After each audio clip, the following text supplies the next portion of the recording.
बघत रहा APN news, सत्य आणि सकारात्मक. सोयगाव तालुक्यातील जरंडी तांडा येथे 80 वर्षांच्या वृद्ध महिलेवर शेख रमजान शेख मोहम्मद नावाच्या नराधमाने बलात्कार केला. ही घटना केवळ बंजारा समाजालाच नव्हे तर संपूर्ण मानव जातीला काळिमा फासणारी आहे. या नराधमाला फाशीची शिक्षा देण्यात यावी व प्रकरण फास्ट ट्रॅक कोर्टात चालविण्यात यावे अशी मागणी होत आहे. त्यासाठी येत्या 12 मार्च रोजी सोयगाव येथे कडकडीत बंद ठेवून आक्रोश मोर्चा काढण्यात येणार आहे. या मोर्चामध्ये संपूर्ण बंजारा समाजच नव्हे तर सर्व हिंदू बांधवांनी सहभागी व्हावे असे आवाहन करण्यात आले. APN न्यूज साठी सुनील चव्हाण, सोयगाव.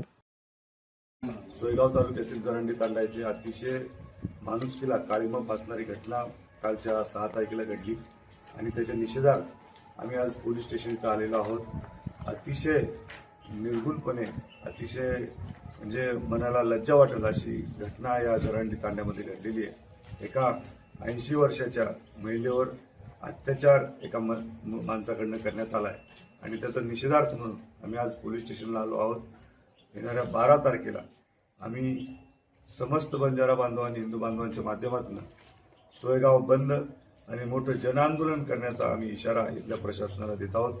या सोयगाव तालुक्यामध्ये आतापर्यंत मागच्या हनुमंतखेडा येथे ही घटना घडली होती.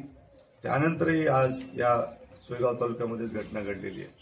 मित्रांनो, सर्व महाराष्ट्रातल्या मला समाज बांधवांना आवाहन करायचं की वारंवार एकच समाज आणि एकाच समाजाची कुठंतरी मानहानी करण्यासाठी, कुठंतरी त्यांच्या समाजाचा कोणी वाली नसल्यामुळं त्या समाजावर जिहादी वृत्तीच्या या हरामखोर प्रवृत्तीच्या माणसानं एवढा मोठा अत्याचार केलेला आहे.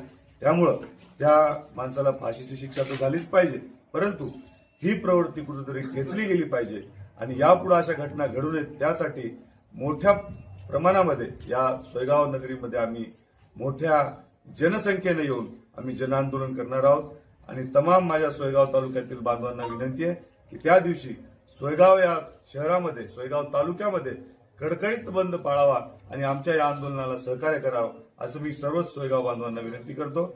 आणि प्रशासनाला मला तुमच्या माध्यमातून इशारा द्यायचा आहे की अशा ज्या प्रवृत्ती आहेत यांना वेळीच जर नाही ठेचलं तर नक्कीच येणाऱ्या भविष्यात जसं हनुमंतखेडा झालं, काल जरंडी तांडा झालं, यानंतरही एखाद्या तांड्यावर कोणाचा तरी बळी जाईल. त्यासाठी प्रशासनानं वेळीच याची दक्षता घेऊन आम्हाला या गुन्ह्यामध्ये योग्य न्याय मिळवून द्यावा अशी अपेक्षा मला.